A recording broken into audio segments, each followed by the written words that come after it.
We're live, people. We're live. Welcome to the first In Motion Football live stream. And today is definitely an exciting day for me. I've been looking forward to starting this channel for a while now. And the first video I'm bringing you is a preview for the AFC East for this upcoming season. Now, what I'm going to do is I'm going to have a series going before the start of the season where I do a live stream for each and every division. I'm going to go through every division from my standpoint as a fan. So, the coverage of each division might not be exactly consistent when it comes to what I'm talking about. Obviously, my level of knowledge for each and every team is a little bit different, but I'm going to give you guys basically my just stance in general on that team and what their season looks like and what the key factors for their season are to me. So that's what we're going to be doing. We're starting with the AFC East right now. For everybody watching this live right now, for everyone watching this on the replay, you have the power to make YouTube channels bigger. So through likes, subscriptions to the channel, comments, getting active in the chat, these are all things that help YouTube's algorithm pick out content that should be pushed to YouTube's wider audience, and that helps channels get bigger. So for me, starting a channel out from the ground up, that engagement really would mean a lot to me. So if you guys enjoy what you guys are going to watch for the remainder of the stream, make sure you support it, make sure you stay engaged, and yeah, let's grow this community. So I will start with the Buffalo Bills. So that's where we're going to start. We're just going to start in alphabetical order of the team name. So we're going to start off with the Bills, and how I'll format these previews is I'll have the depth chart of the team as published by our lads, which isn't obviously Bible or gospel. But this is what we'll have out here while we talk about the team. So Buffalo Bills, my thing about the Bills is I think they've bought into the status quo with their roster for this upcoming season. If you look at this team, there's not a huge amount of change or like any dramatic differences from last year to this year. So you look at the receiving core. You still have Diggs and Gabe Davis. That's still your one and two. Yeah, the pieces beside them are a little bit different. You have a rookie um, in Justin Shorter, but for the most part, it is still the same primary weapons for Josh Allen in the receiving core. You have much of the key pieces of the line returning. Obviously, with a rookie guard there, that should help. You have the tight ends, which still have Dawson Knox. Obviously, Dalton Kincaid is a huge difference. That's probably one of their biggest differences to their team, is that part of their offense. And then with regards to the running back position, you have James Cook, who was there last year. You hope he develops into a better player next year. And you have Damian Harris, who some would probably describe him as a reliable goal line back. He's not a player that had a good year last year, but I guess he could do a role if needed. Latavius Murray, also at this point, a journeyman running back who can maybe play a role in short stretches. But look at this offense, aside from Kincaid, aside from hopefully the offensive line being slightly reinforced with Osiris Torrance, you're looking at, for the most part, the same team. You have Ken Dorsey calling the shots, the same offensive coordinator from last year. So there's a lot of basically just sticking to the status quo with this team. I don't think Kincaid comes in and revolutionizes an offense. I don't think there's like anything wrong with him. I actually think he's really good. And I think he'll be a good weapon for Josh Allen, but I don't think getting a receiving tight end is going to be something that makes this team drastically different. So now you have to look back at this team offensively and think, well, how far away were they from having a Super Bowl caliber offense last year, right? And that's a matter of opinion. Buffalo has kind of consistently built on a core over the last few years, kind of ever since they made that first playoff berth under this regime with McDermott and Josh Allen. They've kind of built on a consistent core from year to year. And you could say that at different times during this tenure, they've had teams that look like they had enough to get the job done. And that's probably the case. But if you look at last year, I actually don't think that they're a team that was head and shoulders above a lot of the offenses around them. I think their running game is something that prevents them from separating themselves. Obviously, Josh Allen is a player whose performances have a really high ceiling. If you look at last year, you might look at the Bills and say that they had a downgrade from Brian Dable to Ken Dorsey. They had a hurt Josh Allen. They went through a lot off the field, obviously. But as an offense, I everything goes back to the running game for me, because I think when you don't have a running game that can function to like make a defense actually worry about it, not just like make a defense deal with it. But if you don't have a running game that makes the defense worry about it, now you're relying on Josh Allen to be amazing consistently. And I think that is a difficult thing to rely on in the NFL's format for playoffs. So when you talk about one-off games, having to win 3 to 4 of them to win a Super Bowl, realistically four, in the case of the Bills, because I don't know if they're going to get the 1 seed in such a tough AFC. It's possible, but I don't think they will. So if you have to win 4 games, um, if relying on amazing performance consistently is tough. It's really tough. Any slip ups, and that's the end of it. And look, against the Chiefs a couple years ago, they didn't really actually slip up offensively at all. All guns firing. Everything was amazing for them offensively. They just didn't get the job done in the end, because they went up against another offense that was also firing on all cylinders. But in a game like that game against the Chiefs, it might help, instead of going back and forth with that team, to have a running game that can control the game a little bit and put the defense in a position where they really sell out to stop the run. And then that opens up some of the easier stuff down the field. So with Buffalo, my feelings on them is always that they don't have a running game that allows Josh Allen to have stretches where he doesn't have to be amazing. I think the way they win football games, it just always necessitates Josh Allen playing amazing football, and that's not the most sustainable way to win a Super Bowl, I think. Or it's not a sustainable way to be consistently great in the playoffs.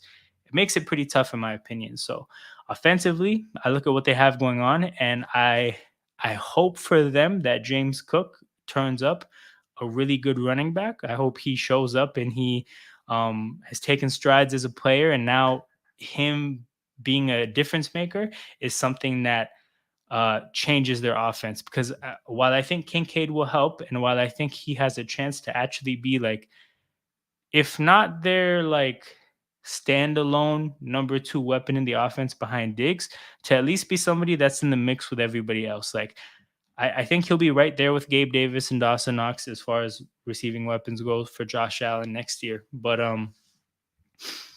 yeah, I think while Kincaid will have that role, James Cook is the player that has a chance to show up and actually be a serious difference maker for this offense. If he shows up and looks, a little bit more like Dalvin than the James that played last year, that's something that could be a difference maker for Buffalo. So my big things for Buffalo's offense next year are how good will James Cook be, and can Ken Dorsey, step up and impress? Because I think you could see a drop off last year in their play calling.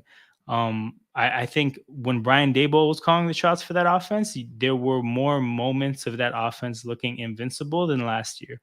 And of course, like, people will bring up the Josh Allen injury, and that's fair. It's tough for us to speculate on how that impacted him and subsequently how that impacted the offense. But I think in the case of the offensive coordinator, like, this is the year. This is the you hope Josh Allen stays healthy, but this is the year where you have to look at his performance as an offensive coordinator and be really impressed, because I don't think Buffalo, the way they have things structured with Von Miller's contract, the way they have things structured with Josh Allen's contract, like, this is a roster that I don't think the chances increase for winning as time goes on. I think as time goes on and those contracts age, and some of their core that they've had for a long time, you look at their defense, they have Tre'Davious White, Jordan Poyer, Micah Hyde, guys that have been there for a long time. The older these guys get, I don't think it benefits them. So yeah, with the Buffalo Bills, I offensively, I hope for them that James Cook is great. If not, honestly, I just think you're going to see more of the same. And I think you're going to see Josh Allen put in the position where he has to be Superman consistently throughout the playoffs for them to make a Super Bowl run. And frankly, I just don't know if that'll happen. Not because, Josh Allen is some type, like there's some deficiency that'll stop him. It's just that being Superman for 4 playoff games in a row is a very tough thing to expect out of anybody. Um, and part of me wishes that they actually invested in having an elite running game outside of Josh Allen, so that one, he didn't have to do as much running as he does, but also so that the offense could just be simple for him for once. That looks down the field are easy, like they are for somebody like Jalen Hurts, or like they are for somebody like um who else is a good example? Um Even Burrow at times, when mixing gets going, it opens things up for Burrow. Like sometimes it's nice to make things easy for your elite quarterback so that they don't have to be Superman for an entire playoff run, right? Because even like Pat Mahomes, he hasn't been put in a position where he has to be Superman for an entire playoff run and they win a Super Bowl. Like that's not really a formula that we've seen be successful. So that's where I'm at with Buffalo's offense. Obviously, you look at the defense. Before we get into the players, we can obviously address what's going on with the play caller. So Leslie Frazier is not there next year. Sean McDermott will be calling plays. My thing about that is that with your head coach calling the defensive plays, how does that impact their coaching on game day? So context here: I'm an Eagles fan. In the middle of Nick Sirianni's first year, he quit the play calling duties in order to hand that to Shane Steichen and coach differently on game day. So his stance was coaching on game day is different when you have to call plays, and he felt like that inhibited him from being the coach he could be, and some of the other stuff he feels like are useful on game day to actually be a more effective coach. So I look at the situation with Sean McDermott and I wonder if there's going to be any changes there. If I wonder if him having to call plays are going to mean there's now things he can't do that may Buffalo may have been benefiting from. So obviously, that's for me something to just keep an eye on. It's obviously not something I can draw concrete conclusions about whether it's going to be good and bad for Buffalo, but that's where I'm at on the defensive coordinator side of things. But with regards to the team on paper, like it's more of some of the stuff I had to say about the offense in terms of buying into the status quo. Is it Terrell? No, it's the other. It's Tremaine Edmonds. So Tremaine Edmonds, the linebacker, is gone. Leonard Floyd is there. I think they lost the defensive tackle. But yeah, you look at this team. A lot of players that have been here for a while. A lot of what they've had already, and what they've had in the past were earlier on very, very, very good defenses, but I don't think they were a very, very good defense last year. I don't think that's how they looked against the Bengals. Obviously, they had a lot of injuries in the secondary last year, so maybe if they're healthy, things look differently. But again, the same story is on the defense as it is on the offense for the most part. There's some minor changes, but there's a whole lot of guys on that team that have been here for a while, and to their credit, have been around for a lot of winning and have seen a lot of great play from this team.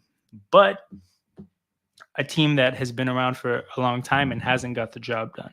So you do have to wonder, um, are they failing to supplement the pieces they have on the team currently to appropriately build a team that can win a Super Bowl?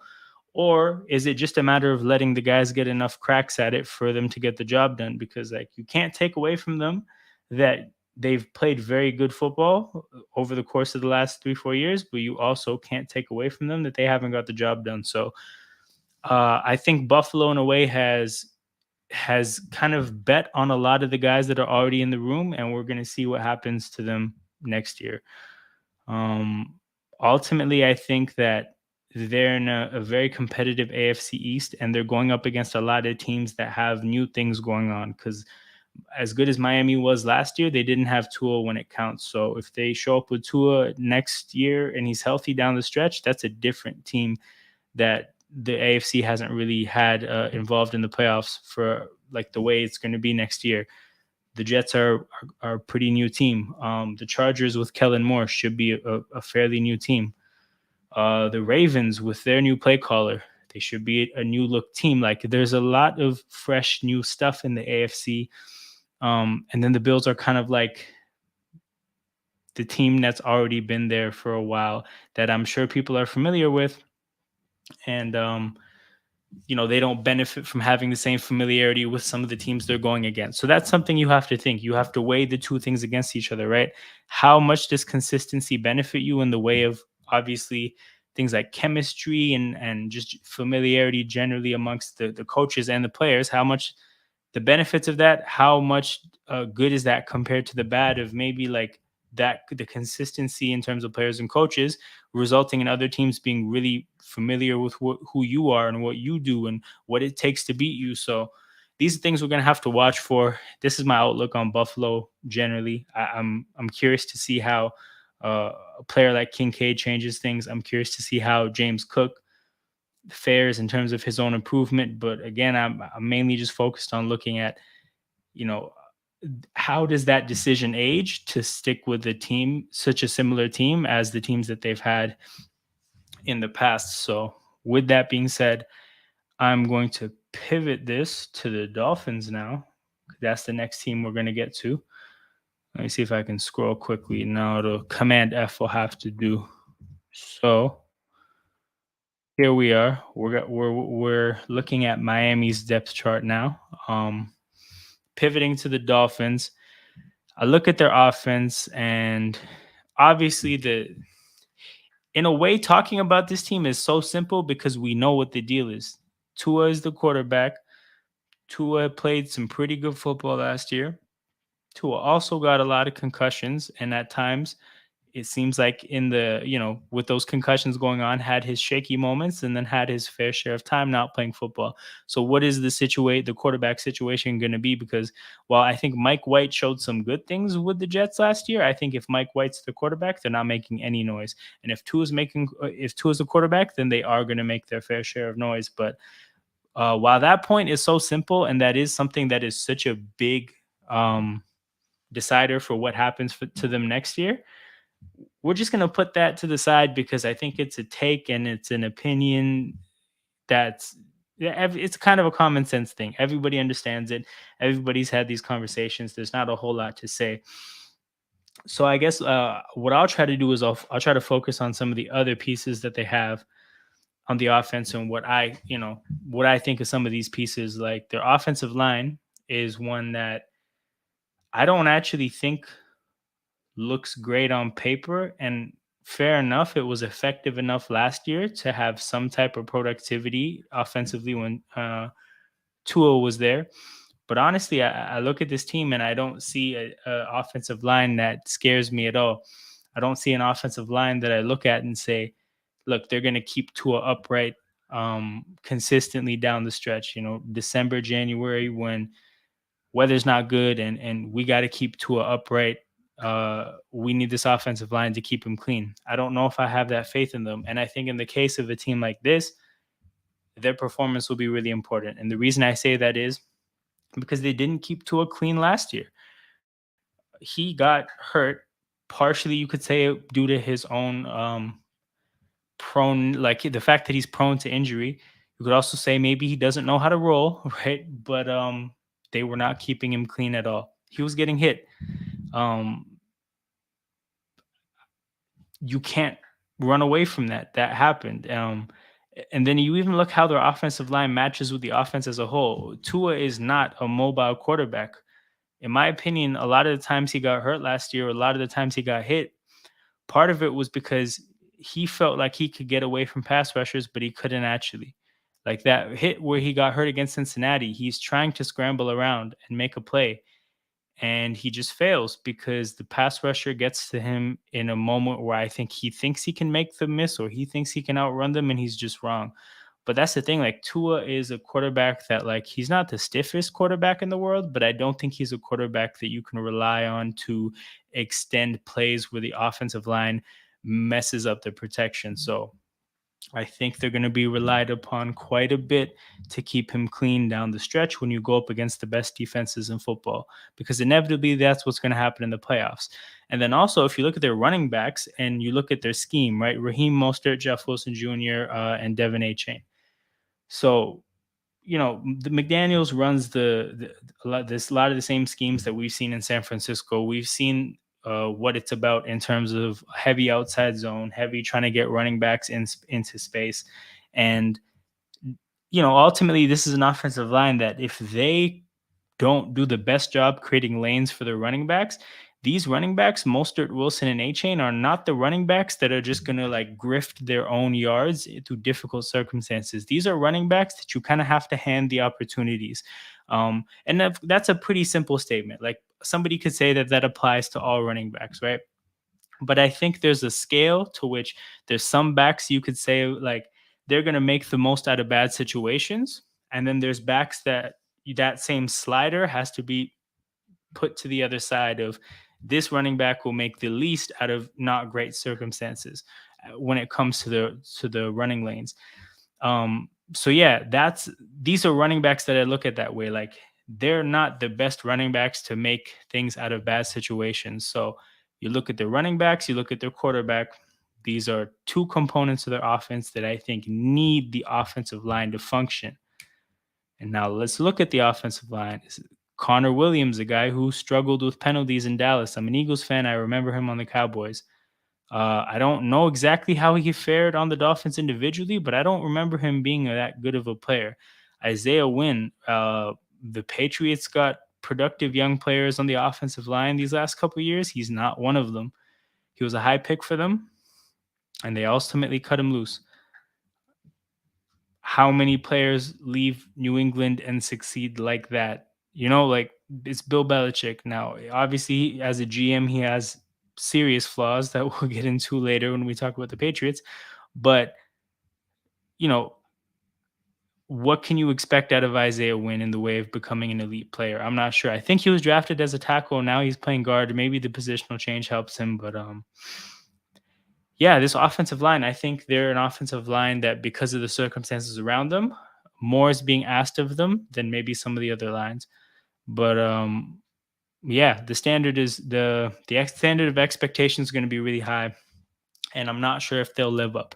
But to me, the offensive line is like that's the big decider for how things go for them this year. I think if their offensive line shows up and they don't play well, yeah, I don't think the Dolphins have a chance of actually being real Super Bowl contenders. If they show up and they play elite, then I think everything else on the Dolphins checks out. So, like I said, I talked about the running backs and the way of their profile and what may be good circumstances and bad circumstances for them, but if given the right opportunities, we've seen what Mostert can do. We've seen what Jeff Wilson can do.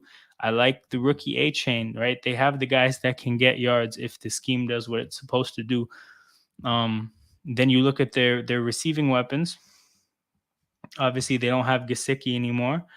So they don't have that big target, but also Gesicki wasn't, I don't think he was a big part of that offense last year as is, even when they had him. So it's not like that loss is going to be huge. Obviously, Tyreek and Waddle is phenomenal. That's an awesome 1-2 punch. As for who the number 3 punch is going to, who the number 3 option is going to be, I think that right now this website has Braxton Berrios there.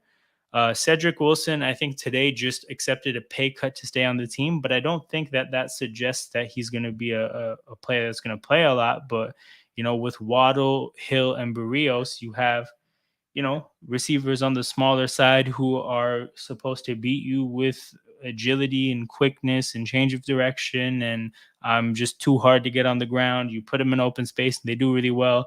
And of course, like I don't not rate them as players. I really like them as players, but that's something that I want to see how it works with with absolutely no like big physical option at receiver because they don't have one at all.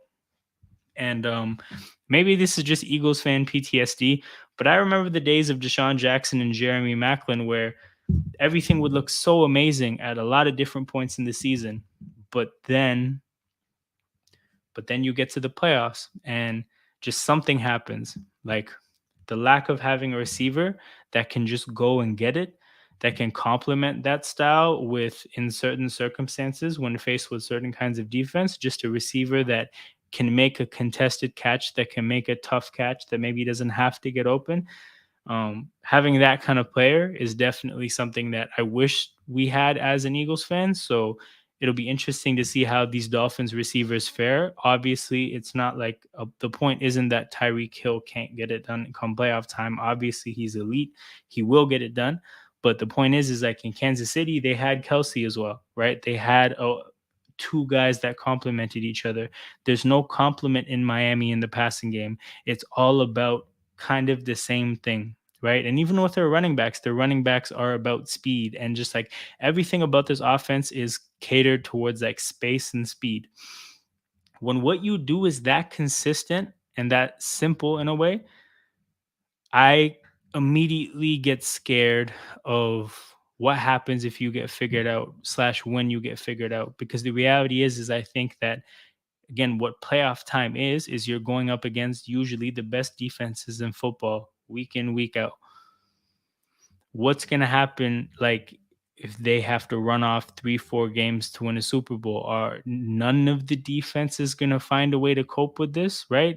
Tua is a player that I think is very good at taking advantage of what's on the field. But if his options are taken away, not being the scrambler that some of the other quarterbacks are, how is this offense going to fare? Obviously just speculations. We haven't actually seen the team play football, so we can't say for sure what's going to happen. But yeah, I don't know. I look at this and I like a lot of what's on paper, but I look at how it's going to translate to a football field, and there's certain things that concern me. So I think Miami is going to be a team that, health permitting, is going to be phenomenal in the regular season. But come playoff time, we're going to learn some lessons about this whole plan for the offense and how it's supposed to work. And um, we're going to learn a lot about Mike McDaniel's scheme and Tua Tagovailoa as a quarterback. Um, and obviously, we're going to have to keep our eyes on the offensive line because, as I said, to me, that's a huge part of how their season is going to go. So we have wrapped up with Miami. I'm going to actually, no, I lied. We didn't wrap up with Miami. What am I doing? Let me get back to the Miami depth chart because we have to get to the defense. There's a whole half of the ball I didn't get into. And I think what I have to say about the defense is maybe a little bit more fun for like a Dolphins fan to listen to. But I really like their defense. I've been high on their defense before. I think last year I expected a lot more than what they ultimately put on a football field. I like a lot of their personnel. I really like Javon Holland. Obviously, Ramsey is a player that isn't the same Ramsey, but is still an effective player. He won't play there for the whole season because he's hurt, but I still think he'll be a good piece for them for when he does play. Xavier Howard is going through some off the field stuff, but also an effective player. Like Bradley Chubb a lot, like Jalen Phillips a lot, like Jerome Baker a lot. Obviously, love Christian Wilkins. So there's a lot of pieces here. I think what happened last year is that the defensive coordinator did not do a good job of getting the most out of what was on paper. Now they have Vic Fangio. It's a very different story. Vic Fangio is a proven defensive coordinator. He's the defensive coordinator whose scheme is the trend right now. So everybody is trying to do that. And everybody's trying to play his kind of football. And that's not an accident, right? These things don't happen by chance or by fluke. Vic Fangio's defense is in style because it is effective against modern offenses. And you get the godfather of the scheme that's in style defensively. You give him this kind of personnel. I actually think Miami's defense has a shot to be really good. I think in a way, come playoff time, I'd say I feel better about better is the wrong word. I feel more sure about the defense than I do the offense. I think there's more uncertainties with the offense. Maybe the ceiling is higher with the uncertainties for the offense, but I feel really encouraged about their defense going to the playoffs. So, yeah, defensively, I'm not really all that concerned. There might be some personnel issues. I know they made a trade today to get some depth. They traded Igbenogany, the first round pick. So I think Kader Kohu, he's really holding down that slot position.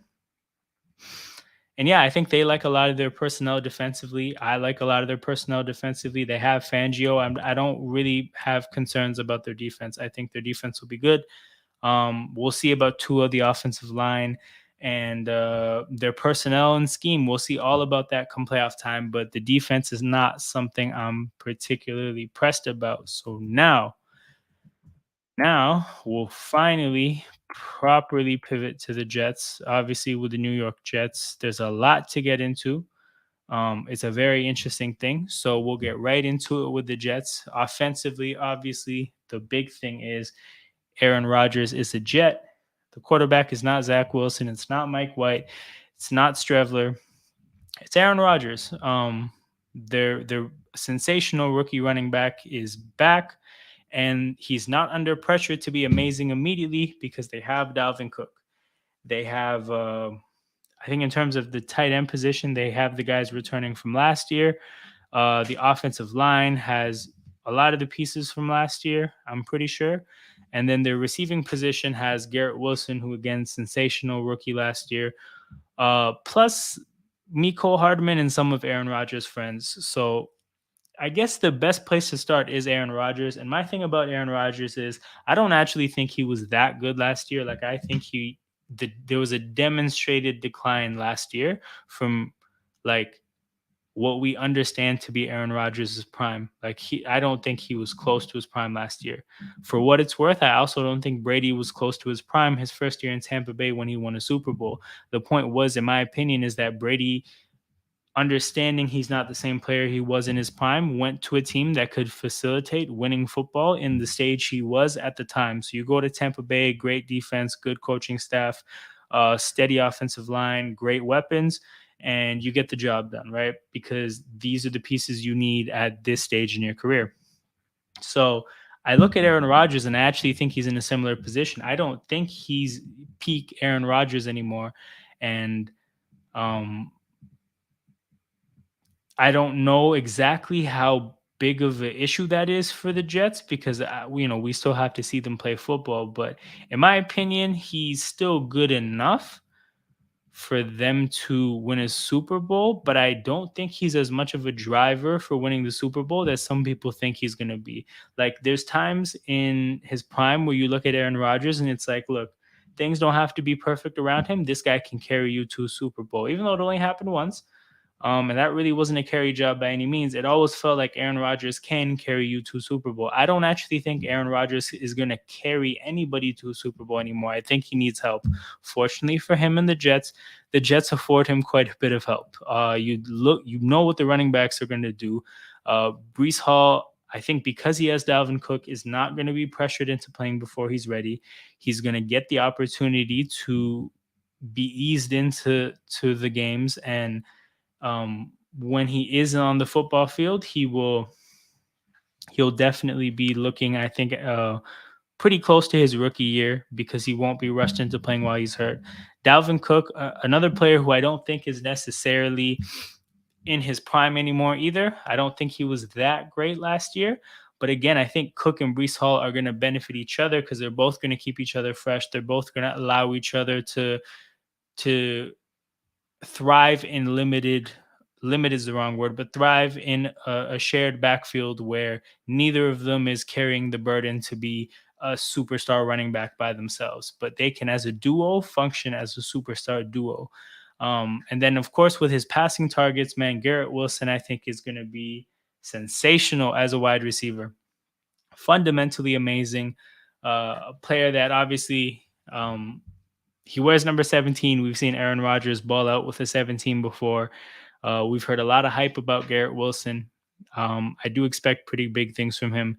If you now look at the compliments around him, I don't know how much I love Lazard, Mecole, and Cobb, but like I look at Cobb and I was like, that makes sense as a wide receiver 4. Like that's cool. That there's nothing wrong with that. He has the chemistry. He has the chemistry. He has the understanding with Aaron Rodgers. There's nothing wrong with that. Mecole as a wide receiver 3, kind of like a not a gadget player. That's the wrong word, but somebody that can do a whole bunch of things. That can take a handoff. That can take a screen. That can get down the field occasionally. Just a player that's a bit of a Swiss Army knife, but obviously not a player you can lean on too much. As a wide receiver 3, that makes sense. So like the receiving core at 1, 3, and 4, I think makes sense. At number 2, I'll be real, I don't love Allen Lazard that much. In any other circumstance, I would look at him being the wide receiver 2 as a pretty big downside. But ultimately, again, the familiarity he has with Rodgers, this may work in his favor. And the fact that there are, I think, demonstrated strengths in the running backs and the wide receiver one, Alan Lazard will never be focused on at all in the offense. So I think Lazard will be a player that benefits from what's around him. And, given the chemistry he has with Rodgers, he should be fine. He should be fine there. So everything around Aaron Rodgers from a weapon standpoint is fine at worst, right? There's nothing that's bad. But we do have to get to the offensive line, which I think there's two notable things to keep in mind when we talk about what's going on with them. One is that Aaron Rodgers himself said that the tackle play has been inconsistent. And to me, that's quarterback speak for bad, right? And then we saw the clip of Hard Knocks of Coach Saleh basically saying, yeah, it doesn't matter that we have an awesome defense and awesome weapons and a Hall of Fame quarterback if the offensive line is not going to be good. And I don't think he's used specifically the phrase not going to be good. But yeah, he was making it pretty clear that that's where the team could fall apart. So, uh, given that he talked about that being a focal point for the team, talking about the offense, that's a focal point for the offense, and that's going to be make or break for a lot of ways, especially with a 40-year-old quarterback who is not the scrambler he used to be, who is going to need to be kept upright. The offensive line is going to be a big part of what happens. Obviously, you look at what they've got going on. Elijah Vera Tucker, I think, has had some injury issues. He was a highly rated first round pick, but things haven't quite worked out for him. Connor McGovern and Laken Tomlinson, aging players in their 30s. Dwayne Brown, old as hell. And Mekhi Becton, somebody who not struggled, but just has dealt with injuries for a while. So that offensive line on paper doesn't wow you, and on the field definitely hasn't wowed us thus far. So it's going to be big. It's going to be big how that part of the team works out for them. But yeah, I think that Aaron Rodgers is going to help with some of the issues in the passing game, right? The running game, I don't know. I don't know. Like, again, if Brees Hall isn't immediately healthy at the beginning of the year, I still think he'll be good. But is he going to be a player that overcomes like a really bad offensive line if they're bad? Not sure. Is Dalvin Cook that player either? Still not sure. But I know Aaron Rodgers is going to be a player that can get the ball out of his hands quick. That I'm very certain about, right? The running backs could be the case, could not be the case. I'm not entirely sold one way or the other. But Aaron Rodgers, I know we'll get the ball out of his hands quickly if he deems that this is what happened. This is what is necessary given the state of our offensive line. Now, what you have to keep in mind here is that if that becomes a demonstrated necessity, the other teams are going to know about it too, right? Defenses they're playing against are going to know they got to get the ball out quickly. If they don't, we can get home. So if there's a defense that can, through personnel and scheme, figure out how to take away these looks early in the play, teams could get home and teams could bother Rodgers. And Rodgers has picked up a lot of injuries in the last few years. A lot of them he's played through, some of them he hasn't. But again, if Rodgers gets hurt and it's Zach Wilson season, again, to me, season over. Nothing's happening with Zach Wilson at all. So that's where it is with the offense. The offensive line will be huge, kind of similar to Miami in that regard. The offensive line to me is what's going to determine how good the offense is. And yeah, just like there's going to be question marks with some of the players. So Aaron Rodgers, how good is he still? How healthy is he going to stay behind the offensive line that's not that great? Dalvin Cook, how good is he still? Low key, was he washed? Because I think Minnesota has a fairly effective scheme. I think him and Madison had similar advanced stats. Justin Jefferson is the main thing everybody is looking at and thinking about on that offense. So is he still that good of a player? We're going to see. Is Bryce Hall all the way back?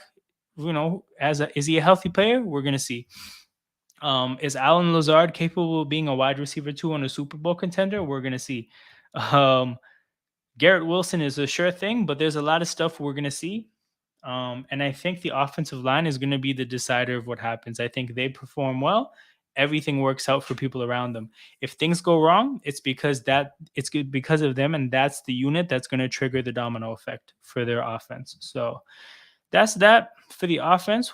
looking at the defense, um, I love the Jets defense. Watching them last year, a treat to watch. They play, physical football. They do a good job of taking a lot of different things away. Obviously, their secondary with Sauce Gardner, DJ Reed, Michael Carter, and Whitehead, those guys being the standouts. Phenomenal secondary. I think it starts from there, and then everything else kind of falls into place. You have a dominant defensive tackle in Quinnen Williams. You have effective players around him on the defensive line, and obviously you have CJ Mosley, a Grizzly vet that knows what he's doing in the NFL behind them. So yeah, I think the front seven is good, but I think it's the secondary that really makes stuff happen. The secondary is phenomenal. So um, if anything, I think this team has added some upside players. Obviously, they have Will McDonald. They have some younger players from last year that they would hope get better. You'd hope that Jermaine Johnson takes some strides. You would hope that Quincy Williams. I think it's his second year in the scheme. I could be wrong about that, people. I could be wrong. But yeah, you hope he takes strides. There's players in the front seven you hope get better. Obviously, Quinnen Williams is still young. There's still some runway for growth ahead of him, but yeah, you hope these things fall into place. But yeah, just I don't have worries about the defense. The defense is going to be good. I think teams are going to have to get accustomed with playing this defense because they're going to run into somebody in the playoffs if Rodgers stays healthy. I think they're going to give somebody problems. So love what they have going on defensively, and I have no worries about what they're going to do. It's interesting. I actually look at Miami and the Jets kind of similarly. I'm scared about the offensive line. I'm fairly happy with the weapons. A quarterback's going to have to show me that he can stay healthy and play the situation accordingly in terms of getting the ball out when he needs to, keeping himself clean, not taking bad hits, staying on the football field. And I just love what they have going defensively. Obviously, the different things are happening to different degrees. I like the Jets defense a lot better. I like Miami's receivers better. I like the Jets running backs better. It's a little bit different, but my general outlook for both those teams is fairly similar. So that's where I'm at with the Jets. And we'll keep it pushing to the last team in the series. So we're going to finish off with the Patriots. I got a lot of stuff to get to with the Patriots. I have a few feelings, but yeah, we'll start with the offense. So man, Mac Jones is the only quarterback on the roster right now. This is the day of the initial 53-man roster cut day. So Mac Jones is the one quarterback on this roster. Oh, wow. Ramondre and Zeke are the only two running backs. This is an interesting roster composition. They only have two tight ends as well. Wow. They kept a lot of defensive talent. And if anything, oddly enough, I think that's indicative of where they're at as a team. They are a defensive football team. As for what they have offensively, I don't love their receiving core. There's been some hype about their rookie receiver Demario Douglas, but I don't necessarily love what Juju is at this point in 2023 and what he's going to provide you. Matthew Slater is a special team god, but not a receiver like that. Kendrick Bourne is fine. Like Devontae Parker's fine. Tyquan Thornton has to show us something next year. I don't think he showed what they may have expected of him as a rookie. And then Kayshon Boutte is like, okay. I don't love him all that much, but he's not a bad player. Demario Douglas, there's been rave reviews about him, but is that enough to really excite anybody? I don't know. This receiving core, ultimately, it's not one that I think is going to help the quarterback at all, or even help the running game either. Like this receiving core is not going to dictate anything to a defense. I don't think any defense in football is looking at these receivers and like, we have to plan for these guys. I think when it comes to this kind of a receiving core, as a defense, you just do you, and you'll probably be good enough to just persist with doing you against these receivers. I don't really love what they have going on the offensive line. Obviously, you actually have some veteran players here. They got Trent Brown back from the Raiders. That's a guy who thrived in New England initially. You got David Andrews, a stalwart at center that's been there for a long time, and Riley Reif that they brought in from Chicago in free agency. Now, I don't think Riley Reif was all that good in Chicago. I don't know if Riley Reif has had the best last few years in the NFL, but he's on that team. And I think offensive line is oddly enough a position group that I do trust Belichick with as a GM. I think they're happy with their two guards, Cole Strange and Mike Onwenu.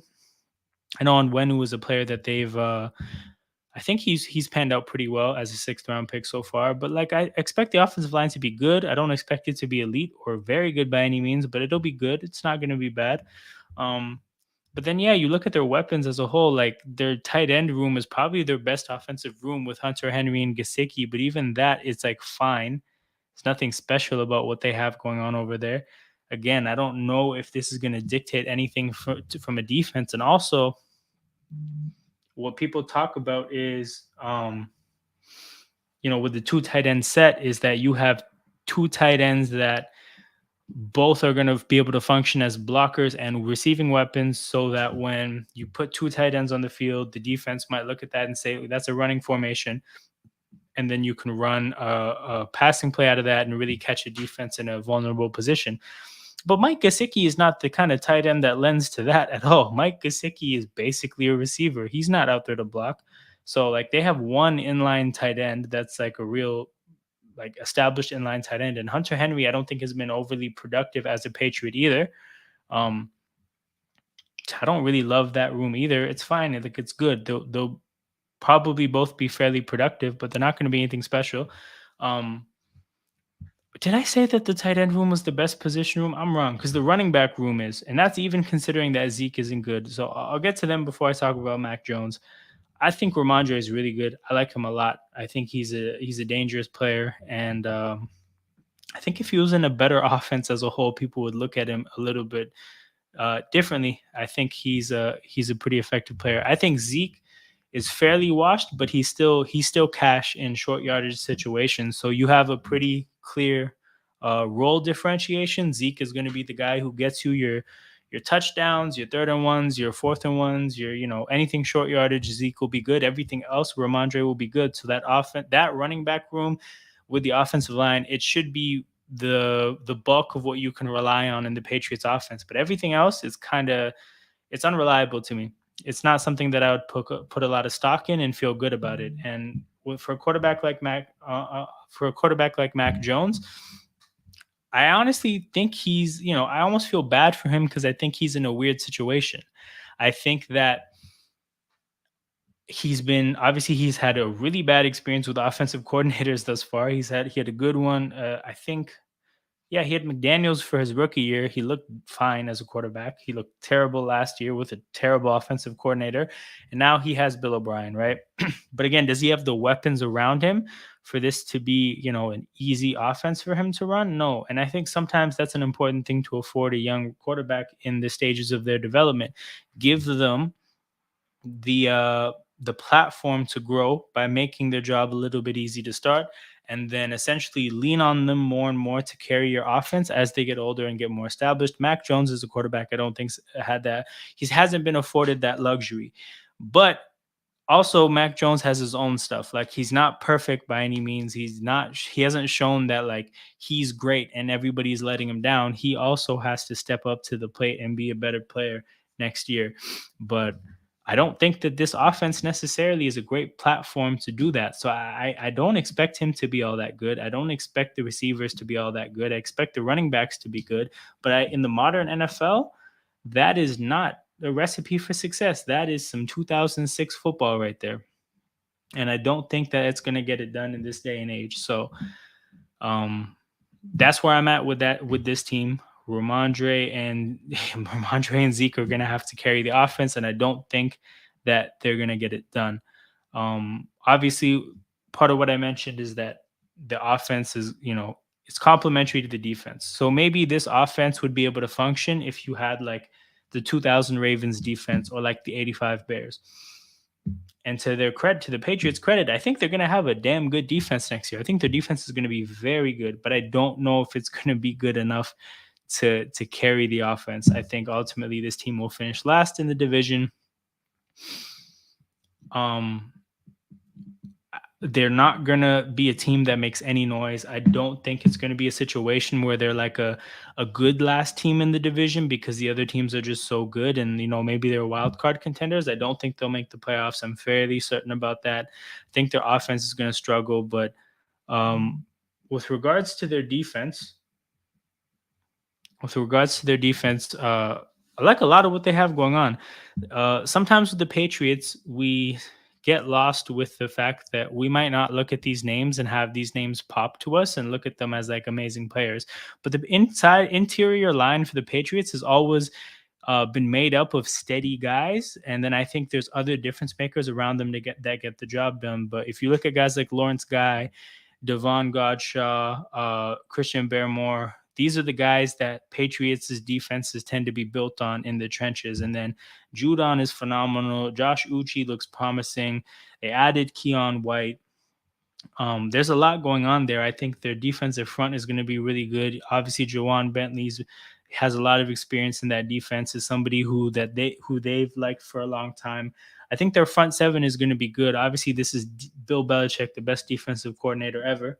Um, he's going to also be, I think, a pretty good. He's going to be a pretty good defensive coordinator, but like he's going to be able to use these pieces at a high level, and I think things will work out. Obviously, you look at their secondary; they've added Christian Gonzalez. I don't know exactly if they've lost anybody meaningful this past summer. I think one of their cornerbacks has had some off the field issues. I don't know if he's going to be playing. That's not very Patriot way of him, but yeah, man, Christian Gonzalez, Jack Jones, Jonathan Jones, even if somebody else has to play, Marcus Jones was on the field and like they drafted a 6th round pick at corner. He'll probably be phenomenal because that's just how things go with the Patriots and Bill Belichick and the defense. You got Kyle Duggar, who's, starting to play better, Jalen Mills, established vet, Adrian Phillips, a guy who's been there for a while. Like this defense is made in the image of Bill Belichick. A lot of versatile pieces there. Adrian Phillips is versatile. Kyle Duggar is versatile. Jalen Mills is versatile. Yeah, the defense is going to be solid. The defense is going to be very good. But no, I don't think they're going to have a winning record because the offense is just 2006. You can't have like a game managing kind of quarterback with lackluster weapons and a great running game. That's not going to get the job done. So yeah, my concern with the Patriots is pretty high. It's pretty high.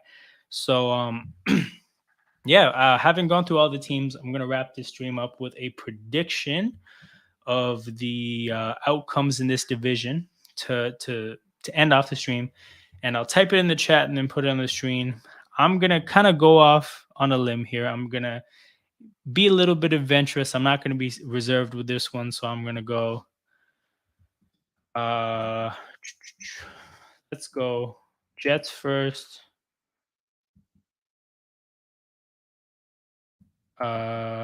Dolphins second. Hold on. Bills third.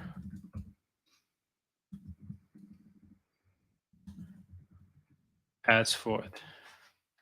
So I don't know if the chat's gonna save, but I'm gonna put this up here. So we got the Jets first, the Dolphins second, the Bills third, the Pats fourth. So talking this through, I'm going to be on the optimistic side for the Jets and the Dolphins. Again, two teams that I think are very well rounded and are presenting some pretty interesting problems for other teams. I think ultimately the Jets have a little bit more in the way of polish defensively and dynamism at the running back position with Brees Hall. So let's give the Jets number one, give the Dolphins number two. I think they both have very good records, and I think they're like easily playoff teams. Obviously, the division winner is a playoff team. I think the Dolphins easily get a wild card. I think the Bills don't finish third because they're not good. I just think that maybe we learned that they need a little bit less continuity and a little bit more, invention and innovation and a new twist to what they've been doing that hasn't worked thus far, but still a wild card team. And if not, it's just because the AFC is that good. But I think the Bills are still a very good team at number three, and the Pats finish four because they're just not good enough. Offense is not good enough at all. So that's gonna wrap this stream up, people. Again, if you're watching live right now, if you're watching on the replay, thank you a lot for tapping in. As always, I say this a lot. I'm very annoying about this, but you have the power to make YouTube channels grow. YouTube's algorithm looks for certain kinds of engagement to decipher which content it should push to the wider YouTube audience. So that's stuff like video likes, channel subscriptions, comments, shares, being active in these live chats while I'm streaming. So if you enjoy this kind of content, if you want to be a part of this kind of content, on the panel in the chat, the bigger the channel gets, the better it is for everybody. So if you enjoy what's going on, support it. Make sure you obviously are subscribed, because I'm going to be doing this quite a bit before the season starts. I got a bunch of divisions to get to, but I'm excited. I think it's going to be a lot of fun. And stay tuned in, because a lot more streams coming, people. You guys take it easy. I'll catch you guys around.